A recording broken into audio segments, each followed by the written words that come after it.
चूरू जिला कलेक्टर पुष्पा सत्यानी ने सुजानगढ़ उप जिला बगड़िया अस्पताल का निरीक्षण कर वहां पर मिली खामियों को दुरुस्त करने के लिए प्रभारी अधिकारी को निर्देश दिए। इस दौरान उपखंड अधिकारी रमेश कुमार भी उनके साथ मौजूद रहे। जिला कलेक्टर ने कहा कि सरकार के मंशानुरूप रोगियों की बेहतरीन चिकित्सा एवं स्वास्थ्य सेवाओं का लाभ मुहैया करवाया जाना चाहिए। इसके लिए अस्पताल में उपलब्ध संसाधनों का अधिकतम उपयोग संभव करना चाहिए। उन्होंने अस्पताल में आने वाले भर्ती रोगियों से बातचीत कर अस्पताल की सेवाओं का फीडबैक लिया। इस दौरान बीजेपी नेता नरेंद्र गुर्जर ने जिला कलेक्टर को पत्र देकर बताया कि पहले से पीएमओ के खिलाफ जांच चल रही है, जिसकी रिपोर्ट को सार्वजनिक किया जाए।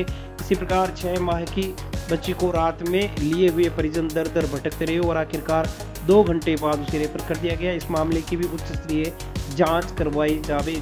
इसी प्रकार टेंडर प्रक्रिया में भी अनियमितता के आरोप लगाए गए। दूसरी ओर शंकर स्वामी सहित अनेक लोगों ने अस्पताल के लिए उपयोगी सुझाव जिला कलेक्टर सहित साझा किए। निरीक्षण कर रही थी, थोड़ा बहुत सफाई पे बात हुई, डायलिसिस मशीन लगाने की बात हुई और जो पीएमओ की शिकायतें आ रही है आप लोगों के द्वारा, उस पर वो तो वाकई गंभीर चीज़ है। देखते हैं कि क्या वाकई एक्चुअली शिकायतें सही है या जो बता रहे हैं डॉक्टर वो सही है, तो उसकी जाँच अलग से करवा लेते हैं।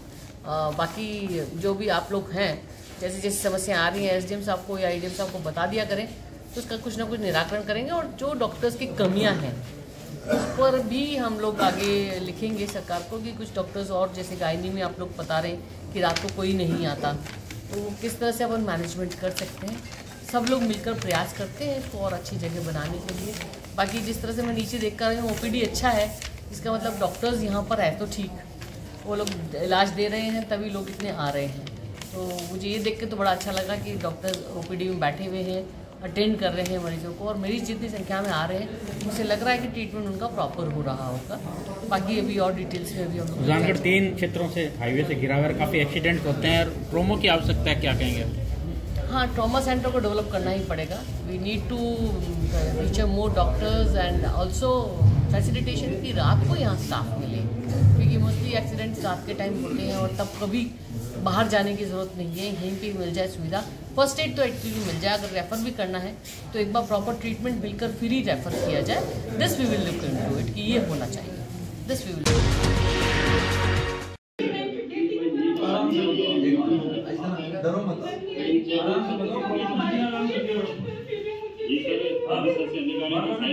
चूरू जिला कलेक्टर पुष्पा सत्यानी ने पंचायत समिति के वीसी रूम में जन सुनवाई की है। जन सुनवाई में राजकीय फतेहपुरी अस्पताल में कार्यरत महिला नर्सिंग ऑफिसर फूट कर रोने लगी और बताया कि अस्पताल के रेबर रूम में डिलीवरी के बदले रिश्वत ली जाती थी, जिसमें पीएमओ और अस्पताल प्रभारी की हिस्सेदारी होती थी। इसकी शिकायत जब मैंने प्रशासन से की तो पीएमओ डॉक्टर सुरेश कालानी द्वारा बार बार नोटिस देकर मुझे परेशान किया जा रहा है।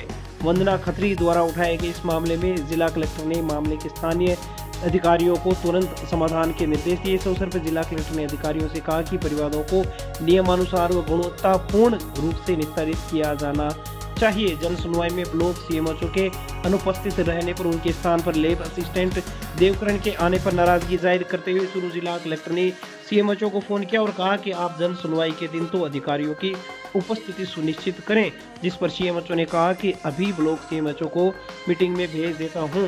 जिस पर कलेक्टर ने कहा कि तब तक तो जन सुनवाई का समय खत्म हो जाएगा, इसलिए आगे से इस प्रकार की लापरवाही नहीं होने दें।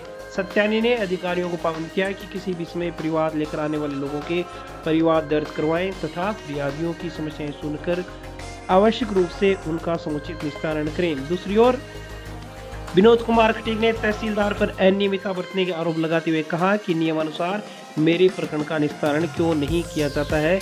जब मैं आपसे फाइल ट्रांसफर चाह रहा हूं तो आप उसमें फैसला नहीं दे सकते, जिस पर एसडीएम को कलेक्टर ने मामले को देखने के लिए कहा।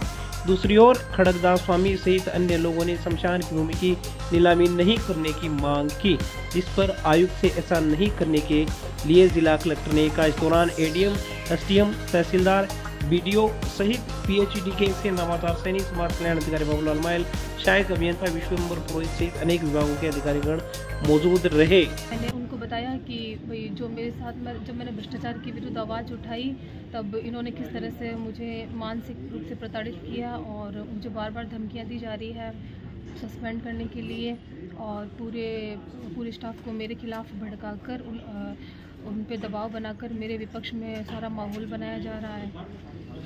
आपने बताया रिश्वत की गैंग चल रही है लेबर रूम में, क्या कहेंगे? हाँ, ये इनका जो रिश्वत का खेल है, तो इसमें ये सब ये मिले हुए हैं, और जब मैंने इसका विरोध किया और तब से मतलब ये मेरे साथ में ऐसा कर रहा है।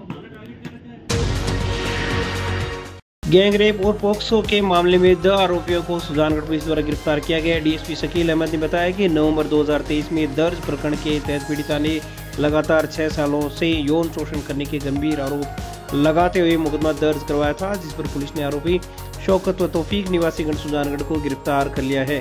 दोनों आरोपियों को शुक्रवार को कोर्ट में पेश किया जाएगा। देखिए, तकरीबन 2.5 महीने पहले एक मुकदमा दर्ज हुआ था। ये 376D गैंग रेप और पोक्सो का मुकदमा था, जिसमें 2 आरोपी थे और एक नाबालिग लड़की के साथ पिछले 6 वर्ष से दुष्कर्म कर रहे थे लगातार, और आज इन दोनों को हमने गिरफ्तार किया है। आरोपी यही सुजानगढ़ निवासी है। 2 युवक हैं, शौकत है एक और एक का नाम तौफीक है। किसानों को बीमा क्लेम दिलाने की मांग को लेकर किसान सभा द्वारा जिला कलेक्टर पुष्पा सत्यानी को ज्ञापन सौंपा गया है। ज्ञापन बताया गया है कि वर्ष 2022-23 में सुजानगढ़ विदासर तहसील में फसल खराब हुआ था। रिलायंस बीमा कंपनी द्वारा क्रॉप कटिंग के आधार पर सुजानगढ़ विदासर के किसानों को बीमा क्लेम बना था, जिसमें कंपनी द्वारा आपत्तियां लगा दी गई थी, जिसके निस्तारण के लिए सुजानगढ़ तहसील द्वारा जांच करके रिपोर्ट भेजी गई थी। ज्ञापन में बीमा कंपनी पर किसानों को बीमा क्लेम नहीं देने के उद्देश्य से आपत्तियों का निस्तारण नहीं करने का आरोप लगाया गया है। ज्ञापन में किसानों ने बीमा क्लेम नहीं मिलने पर आंदोलन की चेतावनी दी है। इस दौरान comrade Ramnarayan Rolaniya, advocate Banwarilal Bijaniya, advocate Ramkumar Meghwal, Poonamchand Meghwal, Mehboob Badgujar, Kishanlal Charan, Vikram Rulaniya, advocate Mahendra Singh Guleria, Gangadhar Mund, Mahavir प्रसाद सहित अनेक लोग मौजूद रहे।